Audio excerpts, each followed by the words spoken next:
Olá, meus queridos alunos, sejam todos muito bem-vindos ao meu canal. Estamos retomando aqui as nossas aulas. Tivemos uma pausa, mas motivo super justificado, tive bebê, então tive que me adaptar à nova rotina. Tem uma outra criança em casa, então tudo isso envolveu uma certa adaptação e quem passa por esse processo sabe que é um processo que requer muita atenção, requer muito cuidado e eu precisei justamente me afastar um pouquinho aí das redes sociais, tá? Mas aos poucos a gente vai retomando aqui as nossas aulas e ajudando vocês aí na aprovação. Estamos aí com 2 editais maravilhosos, né? Nós temos o CNU, que era o edital que eu já vinha trabalhando com vocês, e nós temos aí o TSE unificado também.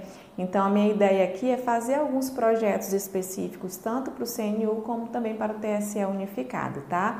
Então, vocês não vão ser desamparados. Se vocês tiverem algumas ideias, professor, eu estou fazendo esse concurso ou esse, e quiser colocar aí alguma dificuldade que vocês tenham, pode colocar também nos comentários que a gente vai tentar atender a todos, tá?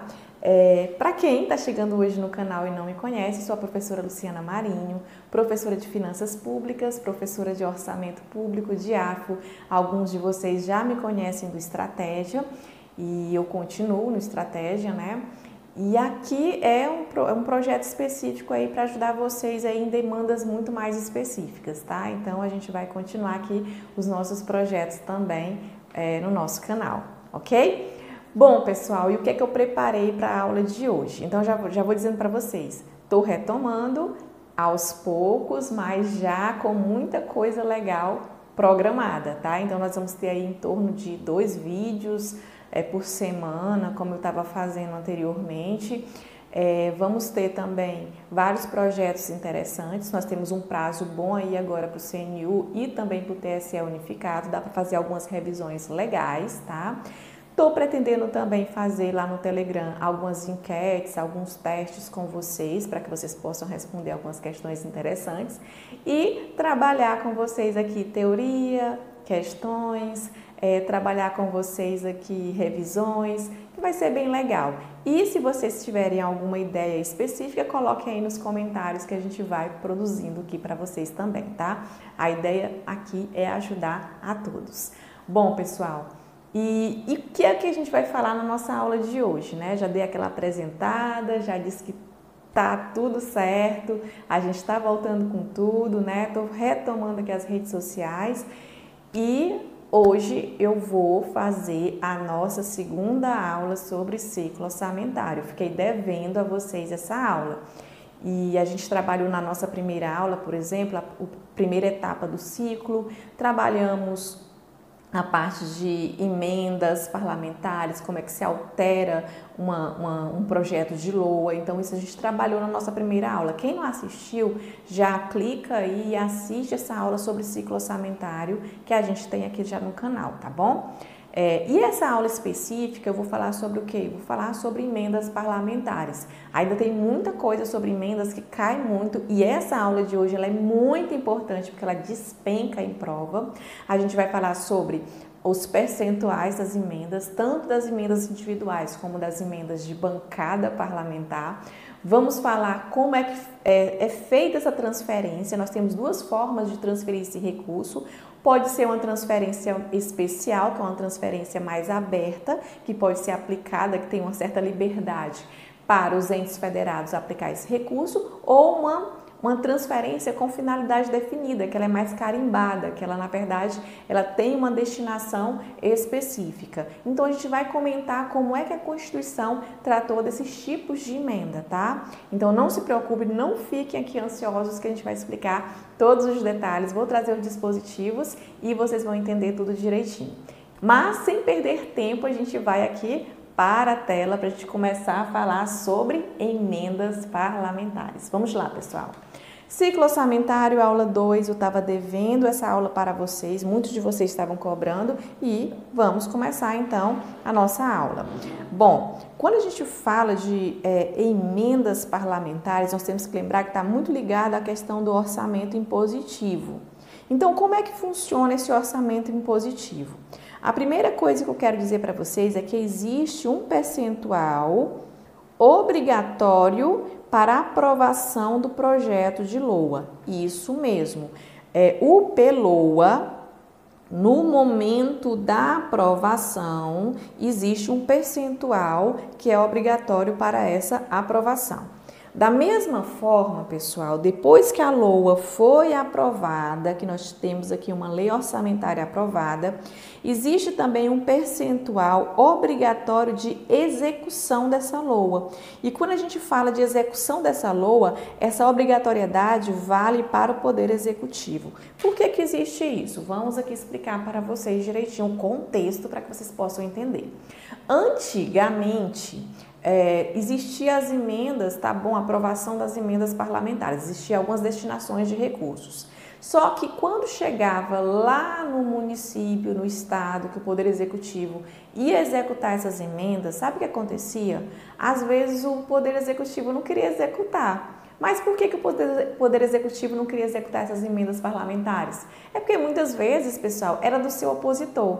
Digamos que um determinado partido político assumiu ali a gestão estadual, a gestão municipal. Só que na União, aliás, os deputados que enviaram aquela emenda, eles eram de outro partido político. É natural que aconteça o quê? Aconteça que o Poder Executivo não queira executar aquela emenda. Então, para mitigar esse risco, para tirar esse problema, a Constituição também trouxe as emendas impositivas de execução, que é aquelas que são válidas para a execução do Poder Executivo. Então, o contexto é esse. Então, nós temos um percentual para aprovação do projeto de LOA, quando está rolando lá na segunda etapa do ciclo orçamentário, temos. E também temos uma obrigatoriedade de execução, um percentual de execução desse projeto de LOA. Deixa eu ver se meu microfone está aqui, tá? Um percentual de execução do projeto de LOA. Existe um outro detalhe também interessante, é que existe um percentual para emendas individuais, ou seja, quando um parlamentar ele propõe uma emenda individual, existe um percentual de aprovação e existe um percentual para as emendas de bancada, ou seja, quando a bancada parlamentar propõe emendas parlamentares. Então, existem percentuais diferentes, tá bom? E é o que eu vou colocar nos slides para vocês. Então, existe percentual para as emendas individuais e também existe um percentual para as emendas de bancadas parlamentares. Então, nós temos que lembrar que vai ter um percentual de aprovação e um percentual de execução. Vai ter um percentual para emenda individual e para emenda de bancada parlamentar. Bom, e qual é a obrigatoriedade, ou seja, qual é o percentual para aprovação no projeto de LOA de uma emenda individual? Olha só, eu estou falando da etapa de aprovação no projeto de LOA, isso é segunda fase do ciclo orçamentário, tá? Quando nós temos ali o Poder Legislativo aprovando a LOA, então ele pode propor emenda e um parlamentar, ou seja, o seu João, que é um parlamentar, ele pode propor o que nós chamamos de emenda individual. Quando o seu João, como sendo um parlamentar, propõe uma emenda individual lá na aprovação da LOA, na segunda etapa do ciclo orçamentário, aí a Constituição dá esse percentual. Onde é que está esse percentual, professora? Lá no artigo 66, parágrafo 9º.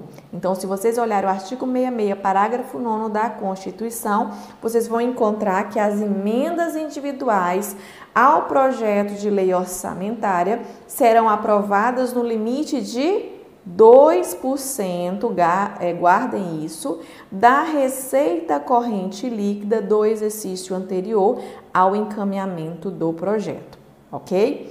E no momento de aprovação dessa emenda, e é só no momento de aprovação do projeto de LOA, nós temos que destinar metade desse percentual aos serviços públicos de saúde. Então, esse percentual aqui, metade, tem que ir para os serviços públicos de saúde. Muito cuidado, pessoal. Por quê? Porque nós temos questões que muitas vezes dizem que metade desse recurso vai para a educação. Às vezes diz que 1/3 vai para a saúde. Ou diz que metade vai para a saúde e educação. Tá errado. Por quê? Porque o texto da lei, da Constituição diz, e é claro que metade vai para os serviços de saúde. Então, é somente saúde, tá? Muito cuidado, porque essa questão ela é recorrente em prova. Então, se nós tivermos a aprovação de uma emenda individual, é 2% da receita corrente líquida, tá? E metade vai para serviços de saúde, tá bom? Então, é isso. Agora, a gente vai para, assim, continuando, falamos sobre isso, tem uma coisinha nova que entrou, por exemplo, por meio de uma emenda constitucional que é recente, e ela diz o seguinte, olha, desses 2% de aprovação com base na receita corrente líquida, nós temos, por exemplo, que 1,55% caberá as emendas de deputados. Nós sabemos que o Congresso Nacional é composto ali por deputados e senadores. Então, pessoal, caberá aos deputados 1,55% e caberá aos senadores 0,45%, ok? Então, muito cuidado com esse detalhe. Aí existe também uma obrigatoriedade de execução orçamentária e financeira das programações oriundas de emendas individuais. E essa execução, como eu falei para vocês, vai ser destinada a quem, essa obrigatoriedade? Ao prefeito de um determinado município que recebe essas emendas ou ao governador de um determinado município que recebe, de um determinado estado que recebe essas emendas. Então, percebam que essa obrigatoriedade vai valer para quem está recebendo essas emendas. E qual é esse percentual? É 2% também. Antigamente esse percentual era diferente, mas graças a Deus ficou o mesmo percentual com a mudança recente que aconteceu. Então é 2% da receita corrente líquida do exercício anterior ao encaminhamento do projeto. Aí como é que acontece, por exemplo, como é que eu vou escolher esses 2%? Qual é o critério? Aí a Constituição fala que para o Poder Executivo fazer essa execução, ele tem que usar critérios equitativos de programação que vai ser definido por meio de lei complementar. Então, percebam que uma lei complementar vai definir os critérios e tem que ser equitativo. Por que equitativo, pessoal? Para que não haja desigualdade, para que ele não, por exemplo, não execute somente as emendas do partido dele, mas ele execute também outras emendas que, por mais que ele não tenha esse interesse de executar essas emendas de um outro partido, ele precisa ter essa questão dessa igualdade na hora dessa execução. Ok? Então, é isso que vocês precisam saber sobre obrigatoriedade de execução de uma emenda parlamentar.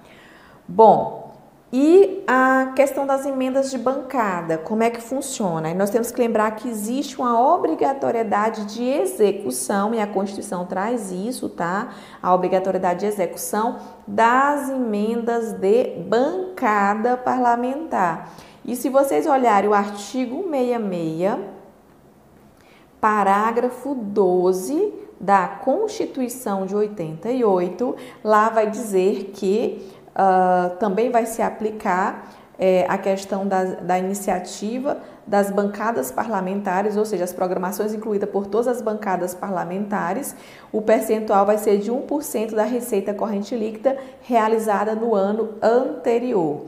Então, as programações, a execução lá da emenda, das emendas de bancada parlamentar, tem que ser executada em 1% da receita corrente líquida do exercício anterior. Aí eu faço uma pergunta para vocês. As emendas impositivas sempre serão de execução obrigatória? Então, pessoal, as emendas impositivas, elas sempre serão de execução obrigatória?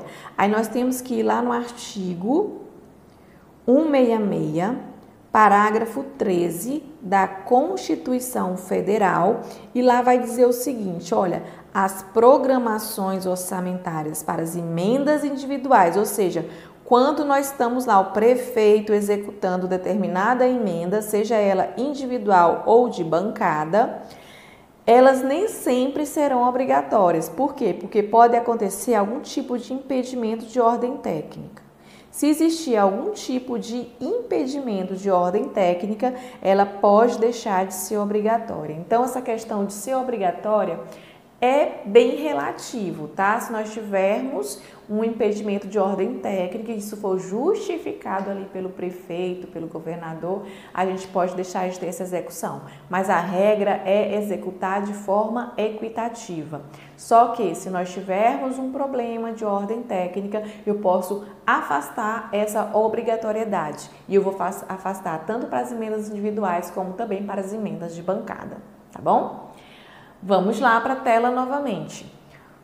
O que mais a gente pode falar? Pode ter limitação de empenho de emendas impositivas? Aí, antes de falarmos sobre a questão da limitação de empenho de emendas impositivas, a gente tem que lembrar o que seria essa limitação de empenho. Pessoal, limitação de empenho é uma espécie de contingenciamento, ou seja, se vocês olharem o artigo 9º da Lei de Responsabilidade Fiscal, vocês vão verificar que, se verificado ao final do bimestre que a receita não vai comportar as metas de resultado fiscal, ou seja, em outras palavras, se nós tivermos no final de cada bimestre uma frustração de arrecadação, ou seja, a minha receita arrecadada não vai, por exemplo, pagar todas as minhas despesas. Se acontecer isso, o que diz o artigo 9º da LRF? Diz que os poderes, Poder Executivo, Legislativo, Judiciário e Ministério Público,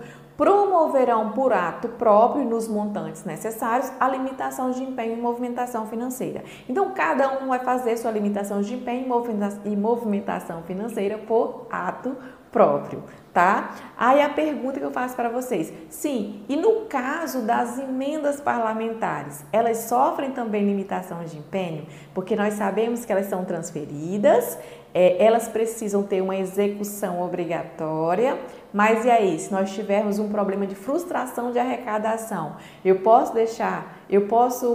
limitar empenho de emendas parlamentares, ou seja, afastar essa execução por um período e proporcional à questão da minha queda de receita? Bom, é essa pergunta que eu estou fazendo para vocês. E a resposta, pessoal, é que eu posso sim fazer limitação de empenho. E eu vou fazer isso onde? Aliás, onde está isso? Está no artigo 66, parágrafo 18 da Constituição Federal de 88. Lá vai dizer que, se for verificado que a estimativa de despesa pode não cumprir as metas de resultado fiscal que são estabelecidas na Lei de Diretrizes Orçamentárias, o que pode acontecer? Ou seja, se for verificado que a estimativa de receita e da despesa não resultar no cumprimento da meta de resultado fiscal estabelecida lá na Lei de Diretrizes Orçamentárias, o que vai acontecer? As emendas individuais e de bancadas poderão ser reduzidas até a mesma proporção da limitação de empenho que é incidente sobre as despesas discricionárias. Então, aquela limitação de empenho que acontece nas despesas discricionárias lá do artigo 9º da LRF, que sofreram ali limitação, essa proporção também vai atingir tanto as emendas individuais, como vai atingir também as emendas de bancada. Então, tem limitação de empenho para as emendas impositivas? Tem sim, tanto para as individuais e de bancada, na mesma proporção do conjunto das demais limitações que acontecem ali nas despesas discricionárias, ok?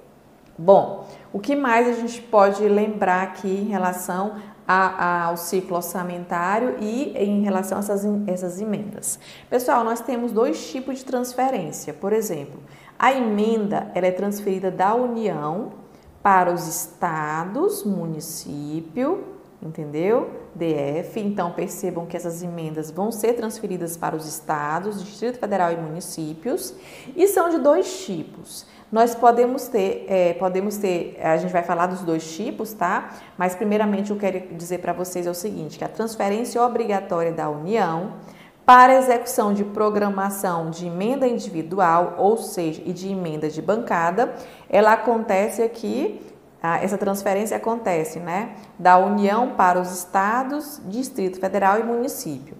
E o que é que diz a Constituição lá no artigo 66, no parágrafo 16? Vai dizer o seguinte: quando a transferência obrigatória da União para execução tanto das emendas individuais de bancada for destinada aos estados, ao Distrito Federal e aos municípios, o que é que vai acontecer? Para esses entes que estão recebendo essa emenda, seja ela individual ou de bancada, vai independer de adimplência, ou seja, esse ente não precisa estar adimplente, ele não precisa estar, por exemplo, pagando as suas despesas perante a União, com adimplência, com relação à sua dívida, não precisa estar, ele simplesmente recebe. Então, isso quer dizer que as emendas, mesmo que o ente esteja inadimplente, ele vai receber essas emendas, tá? E também, pessoal, para esses entes que estão recebendo esses valores não vão integrar a base da receita corrente líquida. Lembra que lá na Lei de Responsabilidade Fiscal, nós temos limites para a receita corrente líquida? Pois bem, nesse momento aqui, para despesa com pessoal, né, que se extrapolar aquela despesa com pessoal, o ente vai cumprir algumas penalidades. Pois bem, essas emendas aqui, elas não vão entrar na base de cálculo da receita corrente líquida para fins das despesas com pessoal. Isso é segundo a Constituição, no artigo 66, parágrafo 16, tá bom? O que mais a gente pode falar? Nós temos dois tipos, né? E esses dois tipos vão valer para as emendas individuais impositivas. Então, aqui, a partir de agora, nós estamos falando de emendas individuais impositivas, que serão apresentadas ao projeto de LOA. Aí, agora, a gente vai falar da alocação de recursos, tá? Essas emendas individuais, elas podem ser alocadas a estados, DF e município. Então, a partir de agora, a gente vai falar sobre as emendas individuais. E essas emendas individuais impositivas podem ser de dois tipos.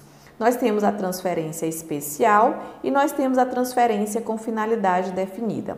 Basicamente, pessoal, a transferência especial, em outras palavras, seria aquela transferência que vai de forma, como é que eu posso dizer, livre, tá? Ela não vai com nenhum carimbo. Quando ela chega no estado, no DF e município, o Poder Executivo vai executar de acordo com a sua programação, de acordo com o seu planejamento. É basicamente isso, essa transferência especial.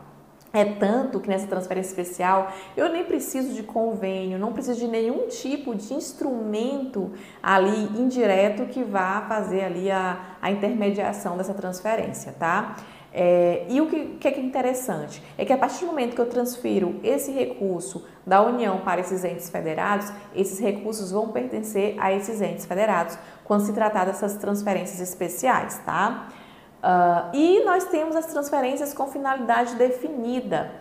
Essa transferência com finalidade definida, ela já é diferente, ela já é carimbada. Por exemplo, se o parlamentar diz o seguinte, olha, é para ser aplicada na saúde, na educação, na segurança pública, para construir um parque, para construir um hospital, uma escola, enfim, se ela for carimbada, ela precisa atender ao objeto ali que foi definido por aquele parlamentar, ou aquele parlamentar porque é uma emenda individual, tá bom? Então, é isso que eu quero que vocês levem para a prova de vocês. Mas vamos ver como é que a Constituição fala.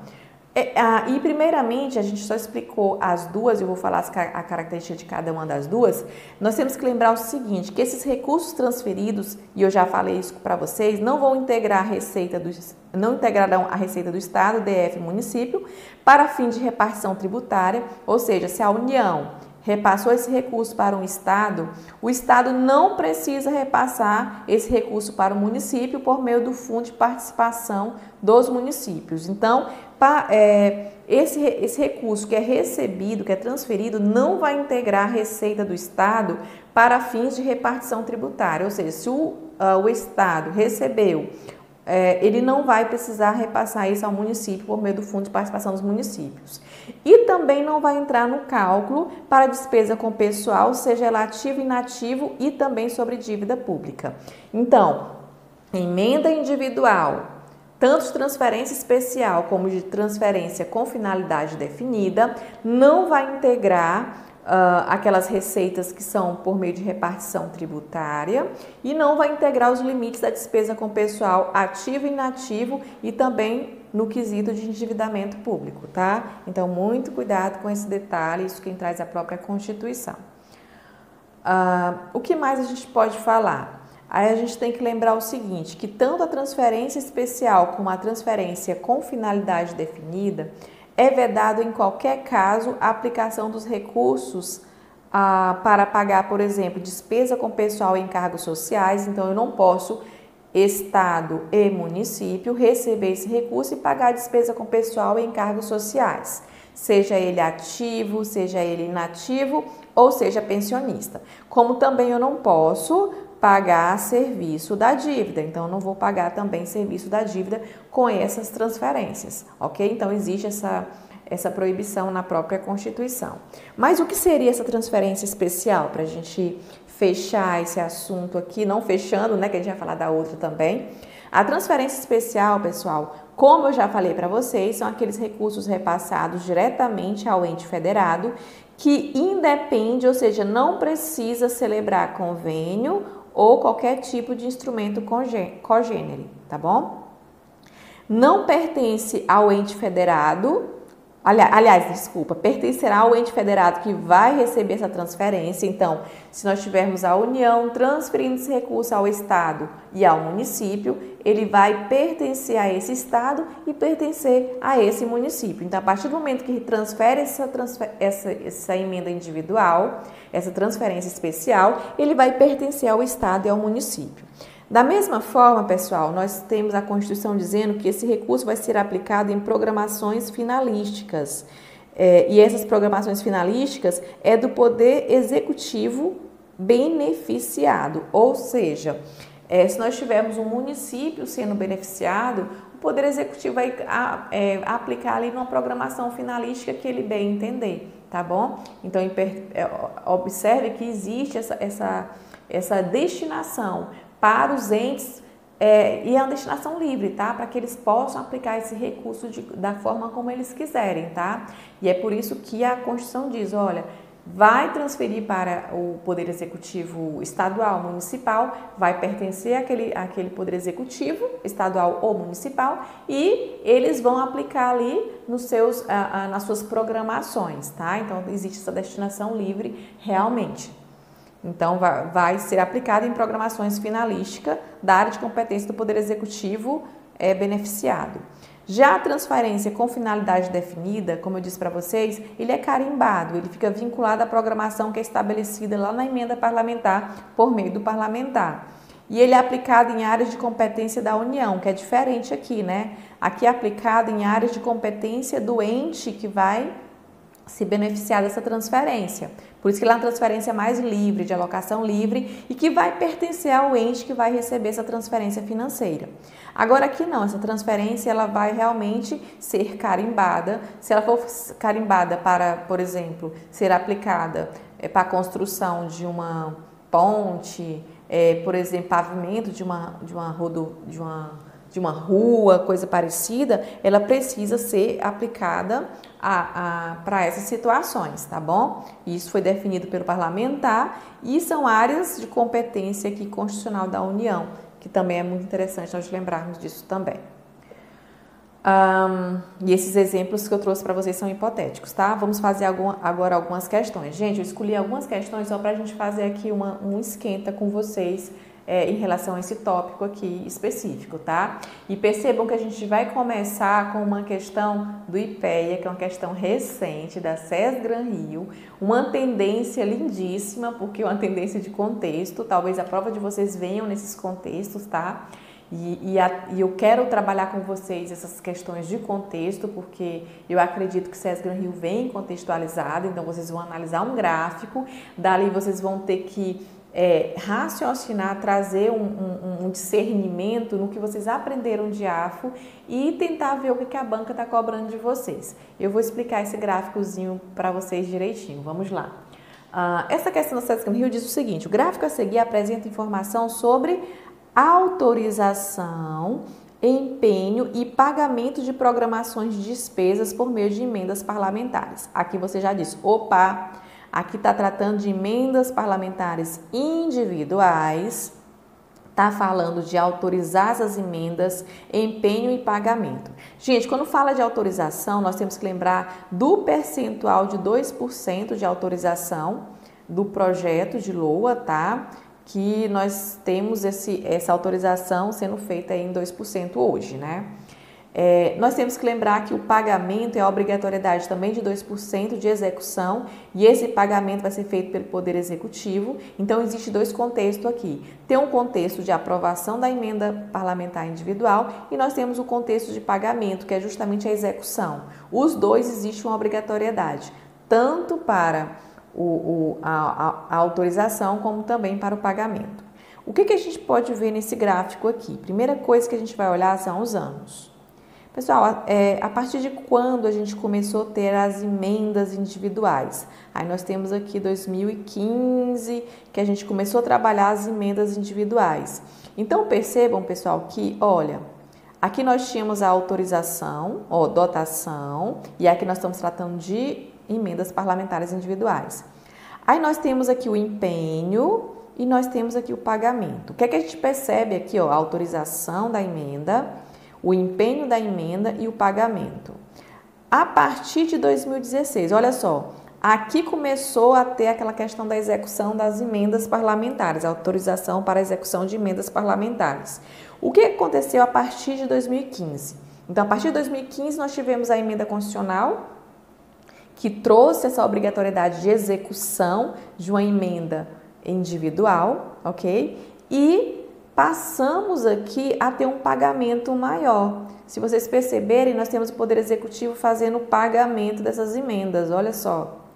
Então, surgiu uma emenda parlamentar, obrigando o Poder Executivo a executar essa emenda e o pagamento foi crescendo, ou seja, foi ficando efetivo. Vocês tinham que raciocinar nesse contexto. Bom, a partir daí a gente vai fazer a questão. A análise das informações do gráfico, à luz das disposições constitucionais sobre emendas parlamentares ao orçamento, permite afirmar o seguinte, vamos lá. O instrumento de emendas impositivas promoveu ampliação do poder dos parlamentares sob a ótica da execução dos recursos. Foi justamente isso, pessoal.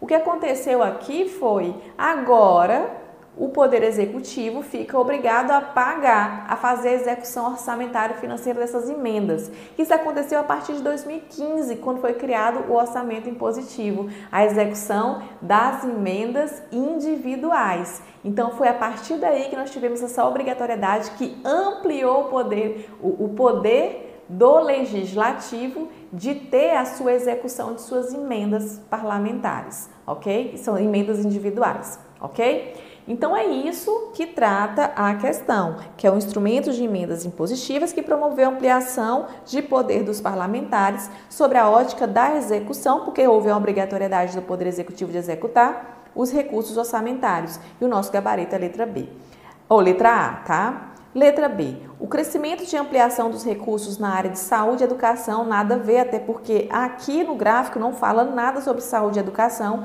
Então aqui, pessoal, até para vocês ajudarem vocês a responder essas questões da SESGran Rio, quando não falar, o gráfico não está falando nada sobre aquilo, você já descarta logo. Não fala de saúde e educação no gráfico, então a gente vai descartar logo. Está tratando de pagamento, está tratando de autorização. A questão vai ser respondida dentro desse contexto, ok? O que mais? Letra C. A despeito do seu caráter impositivo, a efetiva execução de despesas derivadas de emenda não sofreu alterações significativas. Poxa, gente, só olhando o gráfico a gente vê que sim, a execução sofreu alteração significativa. Aqui era muito pouquinho, olha. E ela teve um aumento, então nós tivemos sim uma alteração significativa com as emendas individuais impositivas. Letra D. As despesas orçamentárias decorrentes das emendas parlamentares ainda apresentam um grau de execução inferior às demais despesas. Não, né, pessoal? Nós tivemos um crescimento de quê? De execução das despesas orçamentárias. Então, aqui está dizendo que as despesas orçamentárias decorrentes das emendas parlamentares ainda apresentam um grau de execução inferior às demais despesas. A gente não pode afirmar isso por meio do gráfico, a gente só sabe que o quê? Aumentou a execução, sim, dessas despesas. Então, nós tivemos, sim, um aumento, nós tivemos uma relevância de execução dessas emendas parlamentares individuais. Letra E. As emendas parlamentares individuais foram negativamente impactadas com o orçamento impositivo? Não, ela na verdade foi positivamente impactada, porque nós tivemos um aumento de execução das emendas parlamentares individuais. Então, de fato, nosso gabarito é letra A. Próxima questão.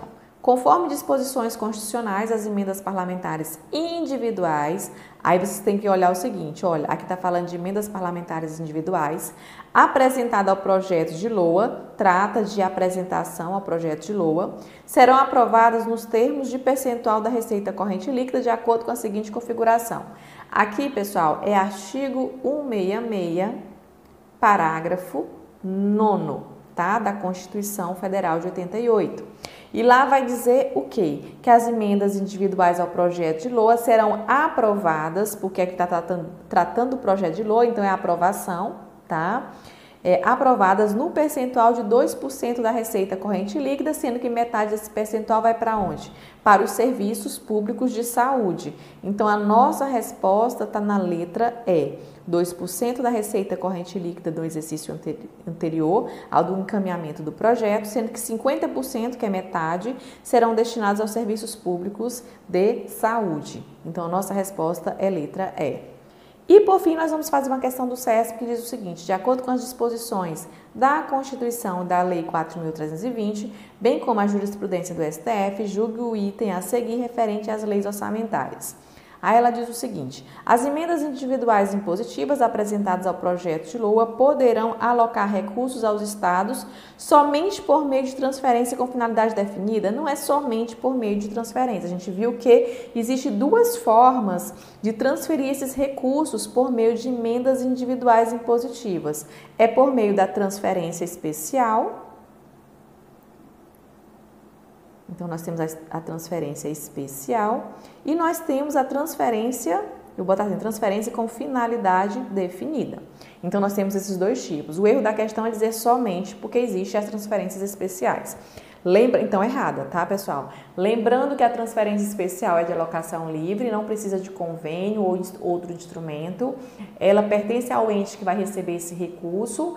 E nós temos que lembrar também que ela vai ser aplicada de acordo com a programação, programação finalística do ente que está recebendo esse recurso. Já a transferência com finalidade definida, ela vai ser carimbada, ela vai ser transferida, mas ela vai ter uma destinação que envolva uma competência da União e vai ser definida pelo parlamentar. Tá? Então, muito cuidado com a diferença entre as duas, porque isso é muito importante aí para vocês, tá bom? No mais é isso, pessoal. A gente fecha aqui a nossa pequena aulinha sobre ciclo orçamentário e espero que vocês tenham gostado dessa aula.